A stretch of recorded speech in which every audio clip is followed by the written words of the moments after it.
अन्ना हज़ारे देश के सबसे बड़े आंदोलनकारियों में से अब एक बार फिर अनशन पर बैठने जा रहे हैं और इस बार 30 जनवरी में अंतिम सांस तक। क्या है उनकी मांग? क्या उन्होंने इस अंतिम अनशन कहा और महाराष्ट्र की राजनीति में इसका क्या असर होने वाला है? आज हम इस पूरे मुद्दे का सरल भाषा में समझेंगे। अन्ना हज़ारे ने ये बड़ा कदम क्यों उठाया? अन्ना हज़ारे ने ये घोषणा की है कि वे 30 जनवरी 2026 के रालेगण सिद्धि में आमरण अनशन पर बैठेंगे। उनकी मुख्य मांग महाराष्ट्र से मजबूत, स्वतंत्र और प्रभावी लोकयुक्त कानून लागू किया जाए। अन्ना का कहना है कि वे कई सालों से सरकार का पत्र लिखते आ रहे हैं, लेकिन ठोस कार्रवाई नहीं हुई। लोकयुक्त कानून क्या है और इतना ज़रूरी क्यों?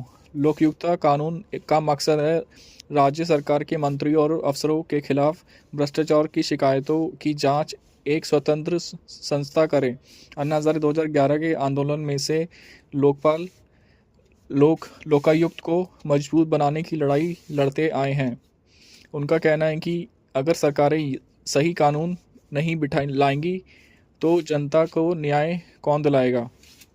अंतिम सांस तक अनशन क्यों कहा? इस बार घोषणा सबसे ज़्यादा चर्चा में इसलिए है कि क्योंकि अन्ना ने इसे आखिरी अनशन कहा है। उन्होंने साफ कहा, अब हो गई है, ये मेरा अंतिम प्रयास होगा। अगर सरकार नहीं मानी तो मैं पीछे नहीं हटूंगा।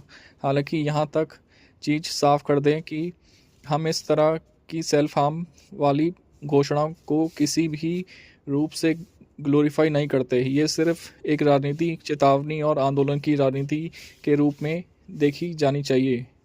महाराष्ट्र सरकार पर दबाव। अन्ना की घोषणा के बाद महाराष्ट्र की राजनीति में हलचल तेज हो गई। सरकार पर अब दो तरह के दबाव बढ़ रहा है।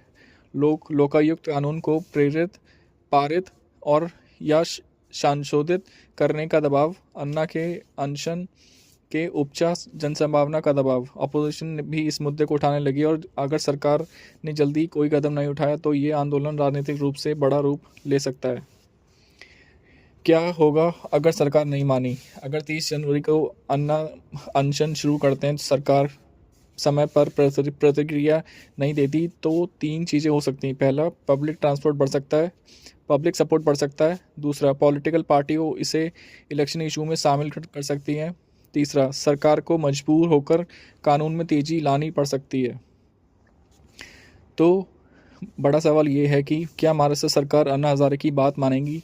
क्या लोकायुक्त कानून पर जल्द कार्रवाई होगी? और क्या यह आंदोलन 2011 जैसे किसी बड़े राजनीतिक मोड़ की शुरुआत है? आप इस आंदोलन को कैसे देखते हैं? सपोर्ट करते हैं या इसे गैर ज़रूरी मानते हैं? अपने विचार कमेंट में ज़रूर लिखिए और ऐसे ही तेज़ और साफ पॉलिटिकल एनालिसिस के लिए चैनल को सब्सक्राइब कर लिए। धन्यवाद।